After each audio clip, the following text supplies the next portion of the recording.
आज हम लोग इसी टॉपिक पर, जैसा कि हमारी चर्चा कल भी हुई थी कि कैसे उपभोक्ताओं का शोषण होता है, तो इस पर थोड़ा सा मैंने फोकस भी डाला था। और आज इसी को फिर हम आगे बढ़ाते हुए आप लोग देखते होंगे कि आजकल के समय में मिलावट बहुत बड़ी समस्या है। शायद ही ऐसी कोई वस्तु है जिसमें मिलावट नहीं है। कपड़ा खरीदने जाते हैं तो कपड़ा आपको सिल्क लेना है, उसमें मिलावट, प्योर सिल्क नहीं मिलेगा। और कीमत आपसे हाई लिया जाएगा। वुलन कपड़ा खरीदने जाते हैं, उसमें मिलावट। सोना चांदी खरीदते हैं, उसमें मिलावट। खाद्य सामग्री खरीदते हैं, उसमें मिलावट। कॉस्मेटिक गुड्स खरीदते हैं, उसमें मिलावट। लिक्विड थिंग्स खरीदते हैं, उसमें मिलावट। सरसों का तेल लेना है, उसमें मिलावट। नारियल का तेल लेना है, उसमें मिलावट। बादाम का तेल लेना है, उसमें मिलावट। दाल लेना है अरहर का, उसमें मिलावट। मरीच लेना है, गोल मिर्च लेना है, उसमें मिलावट। मेरा कहने का तात्पर्य यह है, शायद ही ऐसी कोई वस्तु हो जिसमें मिलावट नहीं है। फिर ये साग सब्जी वगैरह लेंगे, उसमें भी केमिकल डाल करके उसको अधिक से अधिक फर्टाइल बनाने के लिए, उपजाऊ बनाने के लिए किया जाता है, जो हार्मफुल होता है। फिर लोहा लक्कड़ का कार्य लेंगे, एक नंबर का कीमत लिया जाएगा और उसमें मिलावट किया जाता है। फर्नीचर लेंगे, उसमें मिलावट। फर्स्ट क्लास से फिनिशिंग बना करके दे देगा कि हम शीशम का दे रहे हैं, पेंट करके दिया हुआ रहता है और निकल जाता है, आम का निकल जाता है, या बहुत सड़ी हुई लकड़ी का निकलता है, लास्टिंग नहीं करता, सरवाइव नहीं करता। तो मेरा कहने का तात्पर्य यह है कि आपके जीवन में कार्य आने वाली जितनी भी तमाम वस्तुएं हैं, सब में मिलावट। ऐसा इसलिए कि जो प्रोड्यूसर होते हैं या सेलर ही कहिए, सेलर होते हैं, वस्तु को बेचने वाले होते हैं, वो हमेशा उनकी चाहत यही रहती है किसी न किसी विधि से ज्यादा पैसा कमाने। पर ज्यादा पैसा कमाने की चाहत में शेष तमाम लोगों की जितनी बड़ी क्षति हो जाए, उससे उनको मतलब नहीं है। मानवता नाम की चीज नहीं रह जाती है, चेतना शून्य हो जाते हैं लोग। ये हर प्रकार से व्यक्ति का शोषण ही शोषण होता है। आप मेडिसिन खरीदते हो, उसमें मिलावट। सिरप लेते हैं, उसमें मिलावट। मतलब जो एक नंबर का प्योर माल आपको मिलना चाहिए, बेहद मुश्किल हो जाता है। कौन परफेक्ट है, कौन परफेक्ट नहीं है, बहुत कठिन है। अब दूध लेते हैं, दूध वाले से उसमें मिलावट। मतलब 10 किलो दूध है, 2 किलो दूध उसमें पानी डाल दिया गया, मिला लिया, यानी उसको 12 लीटर का पैसा मिला।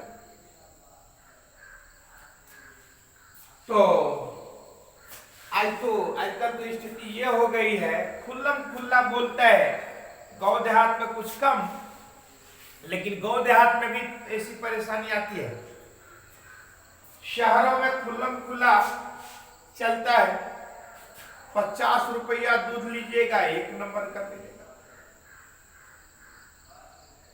40 रुपया दूध लीजिएगा 2 नंबर का मिलेगा। 35 रुपया दूध लीजिएगा तो पानी में दूध मिला के मिलेगा। तो ऐसे ही खुल के बोलते हैं, क्योंकि वो पेशा हो गया, वो लगता है वो प्रचलन में आ गया है कि अब जैसे कुछ लोग कमेंट करते कि भैया दूध में पानी मिला के लो इतना तो चलेगा। हम लोग अब हैबिचुएटेड हो गए हैं दूध वाले पानी वाले दूध का उपयोग करने के लिए, किंतु दूध में पानी मिला के लो। लेकिन अब क्या हो रहा है कि पानी में ही दूध मिला के लाता है। 5 लीटर पानी है उसमें 2 लीटर 3 लीटर दूध भी दे दिया, क्या उजला हो गया। ठीक है, भाव यह है बताने का कि हर जगह हर विधि से हर वस्तु में के माध्यम से उपभोक्ताओं का शोषण होता है, उससे अतिरिक्त पैसे ऐंठे जाते हैं। तो इस प्रकार से जो उपभोक्ताओं का शोषण हो रहा है, तो इससे मुक्ति कैसे मिले? क्योंकि हर कोई व्यक्ति, बेचने वाला भी वो भी उपभोक्ता है, वो भी विभिन्न वस्तुओं का उपयोग करता है। तो सबों के लिए ऐसा नियम होना चाहिए जिसके माध्यम से ऐसे अधिकार सरकार को प्राप्त होना चाहिए, सरकार के द्वारा दिया जाना चाहिए, जिसके माध्यम से इस प्रकार का जो गलत सामान दिया जाता है, शोषण किया जाता है, तो इस पर विराम लग सके, अंकुश लग सके और ऐसे व्यक्ति दंडित हो सके। अब आप सामान खरीदने के लिए गए तो आप सामान खरीद रहे हैं, वस्तु ले रहे हैं सेलर से, उसके लिए अलग स्टैंडर्ड होता है, तुला होता है मापने के लिए, उसका बटखरा अलग होता है। अब किलो है तो भीतर से कुछ छांट करके निकाल दिया गया, वो 900 ग्राम होगा, 850 ग्राम होगा। डीलर के पास जाइए तेल लेने के लिए तो आजकल तो खुल्लम खुल्ला चलता है। आप 1 लीटर तेल लेंगे, केरोसिन लेंगे, तो शायद आपको 750 ग्राम हो। ये क्या तमाशा है? पैसा दे रहे हैं आप 1 लीटर का, आपको सामान मिल रहा है 750 800 मिल रहा है। तो इस तरह से शोषण। आप चीनी लेने गए, चावल लेने गए, तो बटखरा उसका अलग है।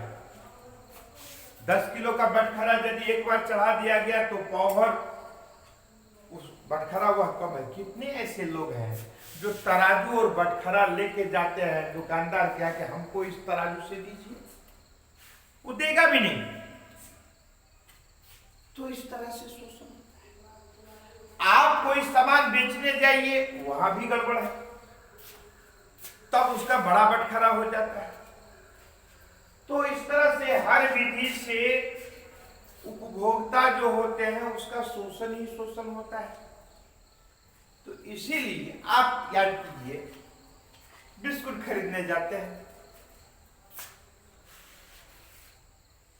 कितने ऐसे लोग हैं तो वो व्यक्ति बिस्कुट का मैन्युफैक्चरिंग देख सकते हैं।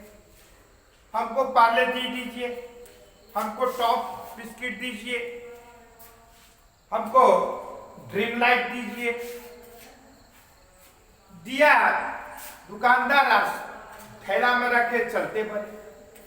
अरे भैया जरा सा देखिए कि कब का डेट का बना हुआ है, कब तक उसको उपयोग में लाना है, कोई नहीं देखता है। 10% मेरा दावा है, केवल और केवल 10% व्यक्ति ही इस प्रकार से उसका हाँ, ज्यादा से ज्यादा मेडिसिन वगैरह में लोग देख लिया करते हैं कि कब एक्सपायरी डेट है। अरे सभी वस्तुओं के लिए इस प्रकार से एक्सपायरी होता है। इसलिए कस्टमर में कंज्यूमर को चाहिए इन तमाम जो गुड्स हैं जिसका उपयोग करने जा रहे हैं, जिसको आप खरीदने जा रहे हैं, उसका मैन्युफैक्चरिंग डेट देखिए, कब तक उसको उपयोग में लाने से वो उत्तम माना जाएगा, सही माना जाएगा, उस डेट को देखिए। यदि कई बार ऐसा होता है, एक बार तो स्वयं मेरे भी साथ हुआ है, थोड़ा अस्वस्थ था, मैंने कहा कि भाई कुछ मेडिसिन ले आओ, उसमें से एक मेडिसिन एक्सपायरी आ गया। संयोग से मैं देखकर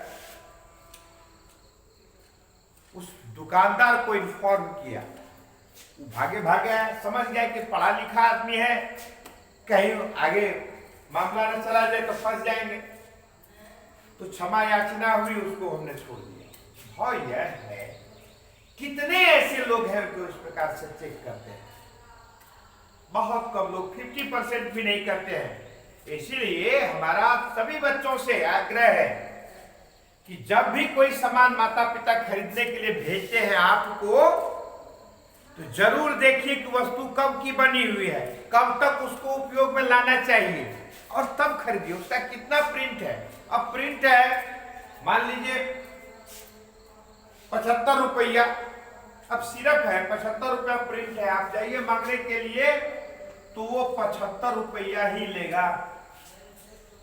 कहता है देखिए ना, उसमें आपको दिखाई नहीं देता है प्रिंट उसमें दिया, और भाई साहब वो तो उतना है, लेकिन उसका जो एक्चुअल प्राइस है वो 75 नहीं जाता है। उसका बहुत सी ऐसी मेडिसिन है जो ऑर्डिनरी कंपनियां के हैं, वो यदि 75 रुपया प्रिंट उस पर किया हुआ है तो मुश्किल से 25 रुपये की वो मेडिसिन है। अब कल्पना कीजिए 25 रुपया उसका कॉस्ट आया है, आपसे वो 75 रुपये ले रहे हैं। इसीलिए जिस वस्तु को आप खरीदने जाते हैं, जिस वस्तु का आप उपयोग करने जा रहे हैं, उस वस्तु के बारे में सही जानकारी लीजिए कि आपको कितना कीमत देना चाहिए।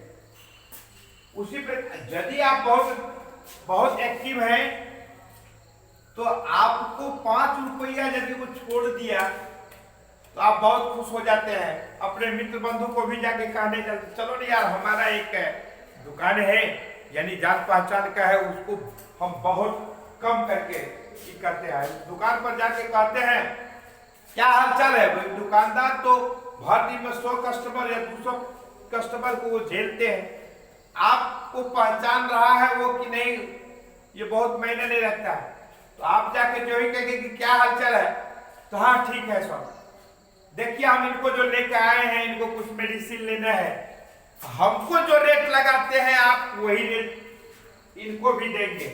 अब उनको याद भी नहीं था 75 रुपये की सामान, उनको भी अच्छा ठीक है, दूसरे को नहीं बोलिएगा, 70 रुपया वो प्रिंट जो 75 है उसका रियल प्राइस है। जो ऑर्डिनरी गुड्स होते हैं उसका कीमत कई टाइम्स ज्यादा करके उसमें प्रिंट आउट किया जाता है।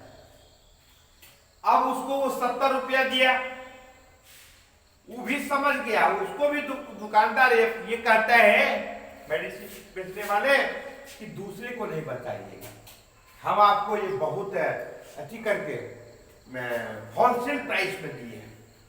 अरे भैया आपसे तो 50 रुपया 45 रुपया एबनॉर्मल प्रॉफिट ले रहा है।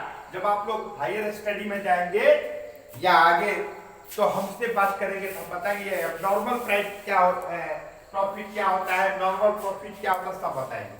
तो इस तरह से हर जगह हर विधि से उपभोक्ताओं का शोषण ही शोषण हो रहा है। इसलिए इस पर विराम लगाने के लिए सरकार ने ये कोपरा एक टर्म लाया, कंज्यूमर प्रोटेक्शन एक्ट, उसको हम लोग कहते हैं कंज्यूमर प्रोटेक्शन एक्ट, यानी उपभोक्ताओं के संरक्षण के लिए बनाए गए नियम को कंज्यूमर प्रोटेक्शन एक्ट के रूप में हम जानते हैं। तो ये बना करके और 1986 ईस्वी में 24 दिसंबर के दिन ये एक्ट को पारित किया गया, लागू किया गया, बना। इसीलिए उस वर्ष 1986 ईस्वी से प्रतिवर्ष 24 दिसंबर को हम राष्ट्रीय उपभोक्ता दिवस के रूप में हम लोग मनाते आ रहे हैं। और ये इससे भी पहले वर्ल्ड लेवल पर जो हमने 15 मार्च की बात की थी पिछले दिन की कक्षा में, आपको याद होगा 15 मार्च तो वो विश्व उपभोक्ता दिवस के रूप में मनाए जाने की बात हुई कि ताकि इस माध्यम से उपभोक्ताओं को जागरूक किया जा सके, ताकि वो अपने अधिकार को जाने और किस किस माध्यम से इन तमाम वस्तुओं पर शोषण किया जाता है उपभोक्ताओं का, उसके बारे में जागरूक बनाया जा सके, अवेयर किया जा सके, ताकि उपभोक्ताओं का शोषण नहीं हो। इसके लिए ये नियम बनाए गए। तत्पश्चात इसके लिए विभिन्न प्रकार के अदालत गठित किए गए, स्थापित किए गए हैं। राष्ट्रीय उपभोक्ता अदालत, राज्य उपभोक्ता अदालत, जिला उपभोक्ता अदालत, अब तो उससे भी नीचे अदालत बनने की बात हो रही है, ताकि किसी भी प्रकार का ऐसा मामला आता है या किसी व्यक्ति को ऐसा आभास होता है तो उपभोक्ता अदालत भी जा सकता है। किंतु बहुत समय की मर्यादा है। अगले दिन हम लोग इस पर उपभोक्ता अदालत पर भी चर्चा करेंगे, अन्य तमाम पॉइंट्स पर भी चर्चा करेंगे।